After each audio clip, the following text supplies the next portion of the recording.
Shalom adik-adik, selamat hari Minggu buat kita semua. Bagaimana nih kabarnya adik-adik? Tetap sehat dan semangat kan? Minggu ini adik-adik tetap sekolah minggu di rumah ya. Walaupun adik-adik sekolah minggu di rumah, adik-adik harus tetap sukacita memuji nama Tuhan. Hari ini kita mau memulai ibadah sekolah minggu kita. Kita mau bernyanyi dan mendengarkan firman Tuhan. Tapi kita berdoa dulu ya. Yuk, lipat tangannya, tutup matanya, tundukkan kepala, ikuti doa abang di dalam hati masing-masing. Selamat pagi Tuhan Yesus. Terima kasih Tuhan Yesus, karena sampai hari ini Tuhan memberikan kami kesehatan. Tuhan Yesus yang baik, sebentar lagi kami akan memulai ibadah sekolah minggu kami. Kiranya Tuhan memberkati kami dimanapun kami berada. Tuhan Yesus, ampuni segala dosa kami. Dalam nama Tuhan Yesus, kami berdoa dan mengucap syukur. Amin. Ayo adik-adik, kita akan memuji Tuhan. Mari kita bernyanyi lagu Sombama Jehovah Debata.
Adik-adik, sebelum kita mendengarkan firman Tuhan, mari kita berdoa.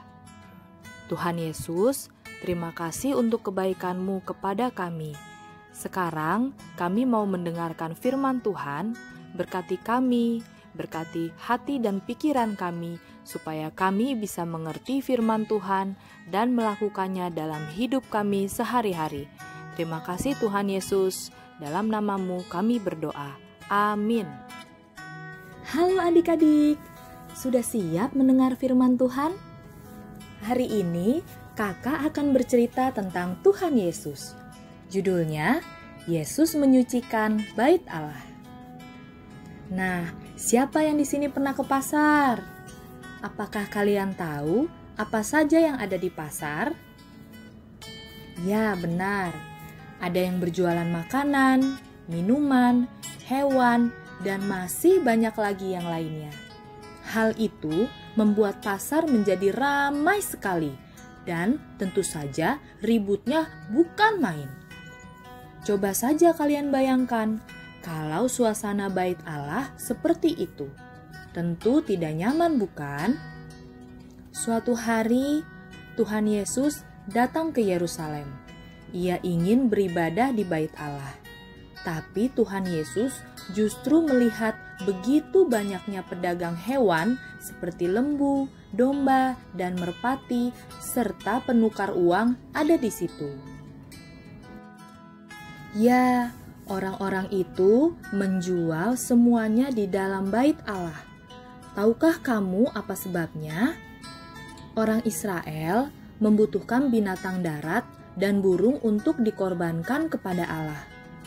Hukum Allah mengatakan bahwa kalau orang Israel berbuat salah, ia harus mengadakan korban kepada Allah. Dan ada juga sebab-sebab lain sehingga orang Israel harus mempersembahkan hewan untuk dikorbankan. Tapi, di mana seorang Israel dapat membeli burung dan binatang darat untuk dipersembahkan sebagai korban kepada Allah? Beberapa orang Israel mempunyai hewan untuk dikorbankan, tetapi banyak juga orang Israel yang tidak memiliki binatang darat atau burung untuk dikorbankan. Sementara mereka ada juga yang tinggal jauh dari Yerusalem, sehingga susah sekali kalau mereka harus membawa salah satu dari hewan mereka ke bait Allah. Jadi karena itu, orang banyak datang ke Yerusalem dan membeli binatang darat atau burung yang mereka butuhkan. Tapi, para pedagang menjualnya dengan harga yang terlalu tinggi. Mereka menipu banyak orang. Selain itu, sebenarnya mereka tidak boleh berjualan di dalam bait Allah. Orang-orang yang datang ke bait Allah pun tidak sungguh-sungguh ingin menyembah Tuhan, melainkan mereka ingin mencari keuntungan sendiri dengan berjualan di situ. Hal itulah yang membuat Tuhan Yesus marah. Maka ia membalikkan meja-meja itu dan uang yang di atasnya, dan berkata kepada mereka, "Ada tertulis, rumahku akan disebut rumah doa, tetapi kamu menjadikannya sarang penyamun." Tuhan Yesus pun mengusir semua pedagang itu dari bait Allah. Tuhan Yesus ingin bait Allah menjadi tempat yang bersih dan suci, karena itu adalah rumah Allah kita. Tuhan Yesus memerintahkan orang-orang yang menjual burung merpati agar membawa semua itu keluar dan jangan lagi membuat bait Allah untuk tempat berjualan.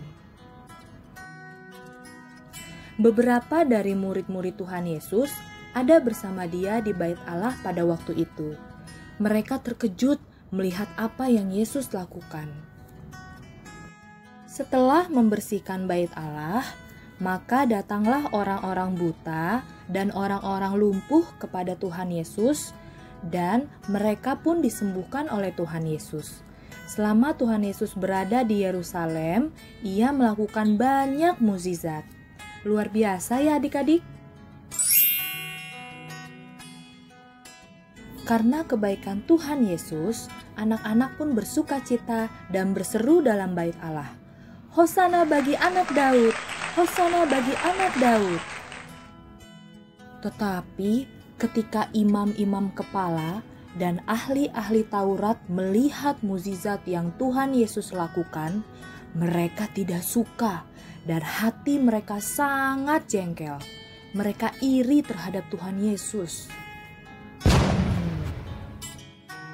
Lalu akhirnya Tuhan Yesus meninggalkan mereka dan pergi ke kota Betania serta bermalam di situ bersama para muridnya. Wah, apakah adik-adik senang jika rumah Tuhan kita bersih? Pasti kita senang ya. Untuk itu, kita harus menjaga kebersihan di gereja dan di sekolah minggu. Buanglah sampah pada tempatnya. Dan adik-adik harus ingat bahwa kita juga adalah bait Allah, karena Roh Kudus tinggal di dalam kita. Nah, tema kita hari ini adalah Sambutlah Rajamu Datang. Apa saja sih yang kita pelajari? Yang pertama, mari kita beribadah dengan sikap yang baik dan sungguh-sungguh mendengarkan firman Tuhan. Kedua, mari menjaga kebersihan gereja saat beribadah.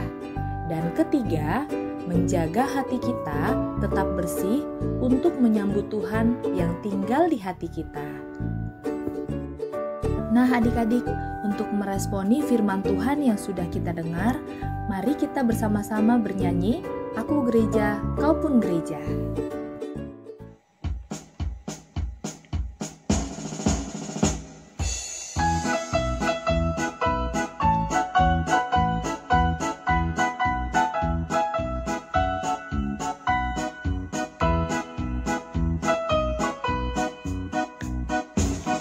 Aku gereja, kau pun gereja, kita sama-sama gereja, dan pengikut Yesus di seluruh dunia, kita sama-sama gereja.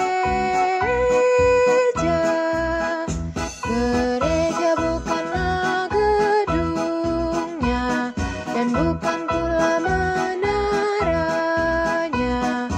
Bukalah pintunya, lihat di dalamnya, gereja adalah orangnya.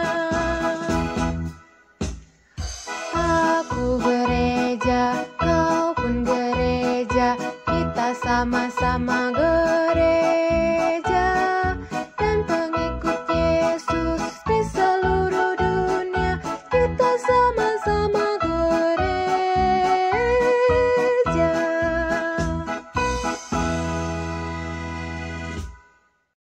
Sekarang setelah kita mendengarkan firman Tuhan dan bernyanyi, mari kita berdoa untuk menutup ibadah kita. Terima kasih Tuhan Yesus, karena kami telah selesai beribadah sekolah minggu. Terima kasih buat cerita firman Tuhan yang telah kami dengarkan. Ajari kami Tuhan, untuk menjadi anak yang mau melakukan firman-Mu. Kiranya Tuhan senantiasa memberkati kami dimanapun kami berada. Di dalam nama Tuhan Yesus, kami berdoa dan mengucap syukur. Amin.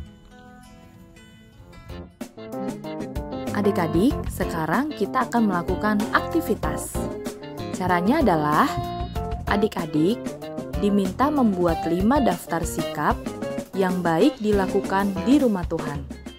Dan setelah itu, membuat 5 daftar sikap yang tidak baik dilakukan di rumah Tuhan. Setelah dibuat, bisa dihias ya. Begini contohnya. Daftar sikap yang baik dilakukan dalam rumah Tuhan. Pertama, mendengar cerita firman Tuhan dengan baik. Kedua, berdoa dengan baik. Daftar sikap yang tidak baik dilakukan dalam rumah Tuhan. Pertama, membuang sampah sembarangan di lingkungan gereja. 2, mengganggu teman saat beribadah. Jangan dilakukan ya adik-adik. Terima kasih adik-adik telah menyaksikan video ini. Selamat hari Minggu, Tuhan Yesus memberkati.